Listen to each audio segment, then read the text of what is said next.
VNJ The Phoenix dikenal sebagai kembang latar atau pelacur papan atas di zaman Hindia Belanda. Ia mati di tangan kekasih gelapnya sendiri.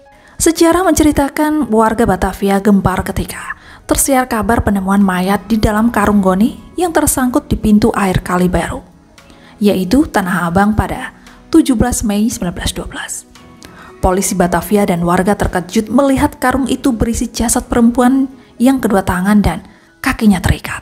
Jasad yang sudah mulai membusuk karena lama terendam air, terlihat masih lengkap mengenakan pakaian kebaya dan juga kain jarit.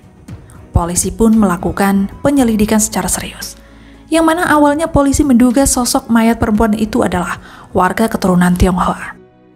Tapi setelah diidentifikasi lebih mendalam, maka terungkap bahwa korban adalah seorang perempuan berumur 19 tahun berdarah campuran Indo-Eropa bernama VNJ The Phoenix.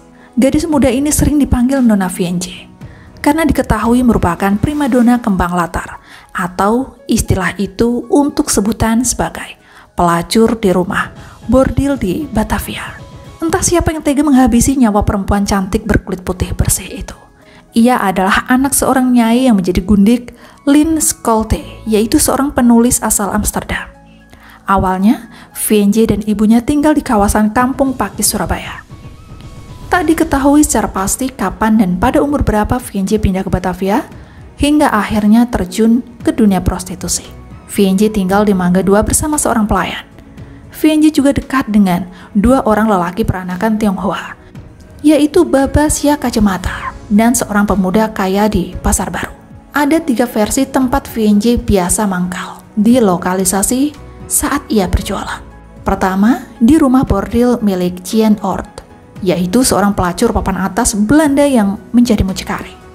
Dan yang kedua, ia disebut biasa mangkal di rumah bordil Umar Ompong di Mangga Besar. Dan versi satu lagi atau yang ketiga, VNJ biasa mangkal di rumah bordil di kawasan Palmerah. Sebelum ditemukan tewas, VNJ sangat populer di kalangan pejabat Hindia Belanda. Ia kerap membuat cemburu para nyonya pejabat elit. Bahkan, ia sering menjadi bahan gunjingan di klub khusus masyarakat kulit putih di Batavia. Berita pembunuhan VNJ menghiasi headline sejumlah koran, dan bahkan berita tentangnya juga ditulis dalam buku Tan Bon Kim dengan judul Nona VNJ The Phoenix. Polisi Batavia yang dipimpin oleh Komisaris Rumpol berupaya mencari keterangan kepada sejumlah teman VNJ di rumah bordil Umar Ompong. Rumpol mendapatkan secercah bukti tentang tersangka pelaku pembunuhan itu dari keterangan Rosna, teman dekat VNJ. Rosna mengatakan VNJ memiliki pelanggan setia bernama William Frederick Kemser Brickman, yaitu pegawai perusahaan pemerintah Hindia Belanda. Pada saat itu ia melihat VNJ dan Brickman bertengkar. Melalui celah dinding bilik bambu, ia melihat Brickman mencekik leher VNJ. Polisi pun akhirnya memburu Brickman sebagai tersangka. Dan berikut awal mula perkenalan VNJ dan Brickman terjadi saat keduanya menghadiri pertunjukan sirkus di kawasan Pacenongan pada 1911. Brickman rupanya kepincut pada kecantikan VNJ, apalagi perempuan muda itu fasih berbahasa Belanda. Singkat cerita, Brickman sering menemui VNJ hingga muncul benih cinta di antara keduanya. Tak berapa lama, Brickman meminta VNJ menjadi gundiknya dan tak boleh menerima pria lain. Hal itu disetujui oleh VNJ. Selama menjadi gundik, VNJ sangat setia. Tapi Brickman, yang ternyata berjiwa playboy, justru memacari perempuan asal Belanda. Hal ini membuat VNJ kecewa. VNJ pun kembali menjalani kebiasaannya menerima tamu lelaki hidung belang dengan bayaran yang mahal. Dalam melayani pria hidung belang, VNJ selalu pindah dari satu rumah bordil ke rumah pelacuran lainnya. Dan lambat laun, sikap VNJ membuat hati Brickman membara dibakar api cemburu. Dengan emosi, Brickman mendatangi VNJ dan langsung memukulinya hingga babak belur. Karena dianiaya, VNJ sempat melaporkan tindakan Brickman kepada Nyonya Lebet, yaitu pemilik rumah judi di Mangga 2. Ia juga memberitahu Jeanne Oort dan Ena, yaitu rekan sesama Pramuria.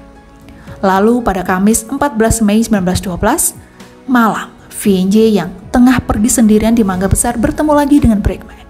Perempuan itu dipaksa naik ke delman menuju rumah bordil Umar Ompong.